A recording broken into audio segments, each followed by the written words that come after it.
goodwill ambassador. And of course, our very own compatriot, Len Messina. Where are you, Len?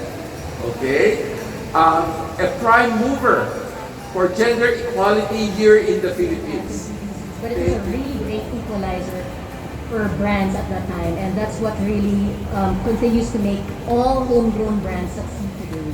Social media is a really big tool, and especially for women who are starting businesses today. Are you still gonna get into beauty, Risa? Of course, beauty will always be part of my life. So I don't think that's a question. Well, women have all this responsibility at home. How can they focus on the work? So it's really a very vicious cycle that we have to break. All right, maybe you succeed. Green. Oh my gosh, hold on. Thank you for that wonderful question.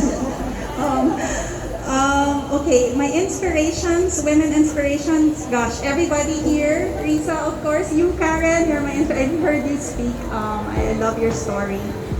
Really, any woman who succeeds in their own field is a true inspiration because we know how difficult it is. We know how easily we are underestimated, mansplained our whole lives. And so I know it's a feat to be able to do what we're able to do. And sorry, what's the second question? So your inspiration, and what do you think is your biggest strength that made you succeed? In terms of the quality of your character. Yeah, well, I think I really just lead. You know, I have a team of maybe 100 to 200 people, and I lead with, again, authenticity. I don't pretend to be a man. I don't pretend to be strong even. I'm just myself.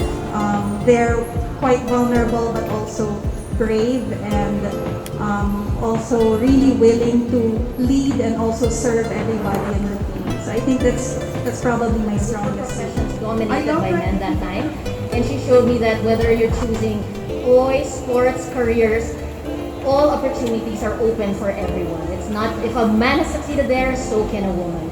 And I guess that's why it's also important to be the kind of parent that, you know, you're the kind that empowers your kids that they can be and believe that they can be anything they want to be. And empowerment and gender equality really starts at home. You know, you have to create that kind of culture so that we have more girls growing up stronger and more empowered in the future. I like that. But when you were, I'd like to say, when you were starting, you're well awarded, you're quite famous, you even wrote a book.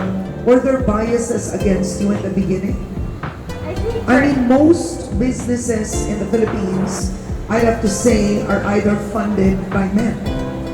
That's the sad part. Yes, that's a reality, but I'd like to think that I think the biggest bias or the biggest struggle women face is really juggling career and home. You know, a lot of women are always seen as, oh, you're too ambitious because you want to succeed outside the home. Women are supposed to be just for the home, but there's also that guilt that you feel, you know, you want to succeed professionally, but you also have to think about family. And I always tell other women and friends that, you know, when you succeed professionally, you're setting an example to your daughters and your sons of what a woman should be, what a strong woman should be. So I don't think there should be any guilt. And you show them what hard work looks like, what values you champion, what, you know, success looks like. I love what Risa said, essentially, set the example, right? Actions speak louder than words. So if you're a woman that wants to succeed, don't just talk about it. So my heart is on the ground with the women, right? And every day I get messages from women who are struggling. Right? Struggling because of the pandemic, because of other things that are happening in their life. But then I get another message from them and they say, oh, I'm fine now. Right? I'm fine now. Somehow they picked it up and they got on with it and they're fine again. And so that really inspires me, you know, every day. And I think my strength, which is ironic because it's my success strength, is really not to be afraid to fail. We really have to be willing to be courageous. And being courageous means that sometimes you're going to mess up, you're going to say the wrong thing, you're going to do the wrong thing, you're going to make a bad decision. And that's part of it. So just learn, be thick-skinned, and be willing to pick yourself up as well and move on from failure. So one of the secrets is resilience, right? the moment like you failed, well, failing is such a debatable thing, but then you just keep on, just go on and go on and go on, like Shami. Yes, so the question is, I'm most inspired. So I have a lot of women that I look up to, but quite recently I'm inspired by my 6-month-old daughter because I feel like I see the world differently when you use childlike perspective. So my strength would be ideation and connectedness, and I think a good idea always solves a problem. So you have to start there, and linking it to my daughter, right? Like I want a world where women are empowered to be problem solvers and decision makers, and to really encourage her to go with her strengths and not just for anything, but things that really matter to her. And so if I model that, then she inspires me to be a better version every day.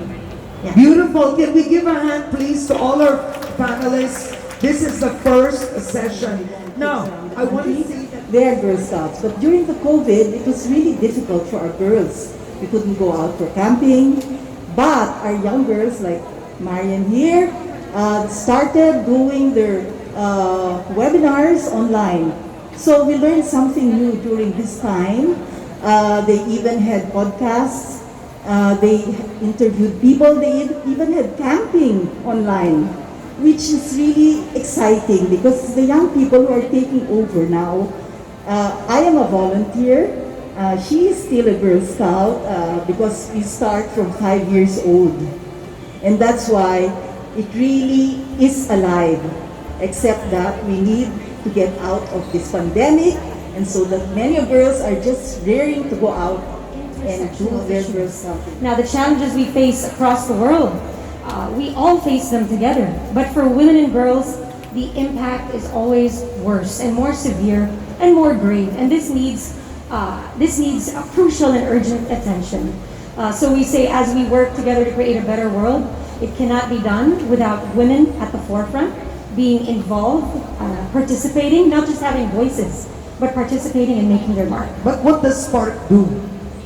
Spark works with various organizations and communities to help bring awareness towards women's issues, including gender-based violence, unpaid care work, and of course also helps bring economic opportunities to those that actually use conversations like this, and to give them the spaces to be in the decision-making spaces, in the leadership spaces.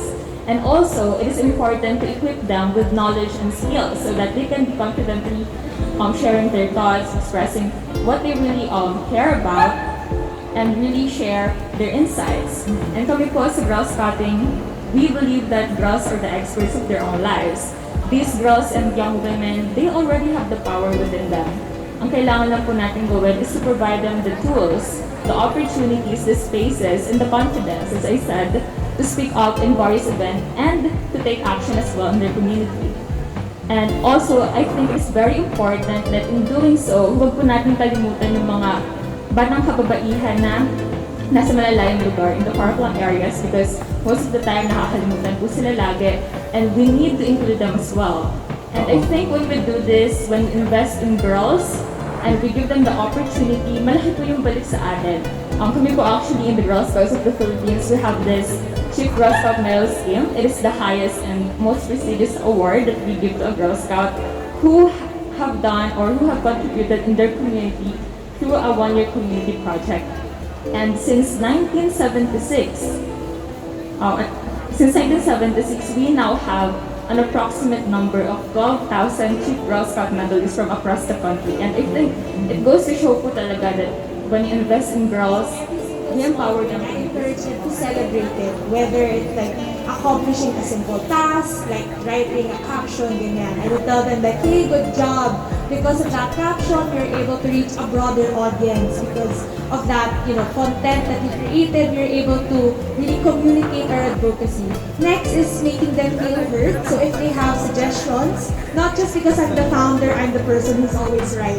I treat everyone equally, and I try to make them, I encourage them rather to speak up and really put forward their suggestions because I wouldn't have the right answers all the time. And lastly, when it comes to making them feel valued, I always communicate to them that the work that we do truly does impact other people. So I show them like here are our beneficiaries and they said thank you. And internally, they also feel like they can do their skills. A lot of them really broke out of their shells because as young as 14, 15 po, may members kami ganon and they're not used to being leaders. But because of our organization, na-train na po sila, naging confident sila, and naging active leaders in their communities. Okay.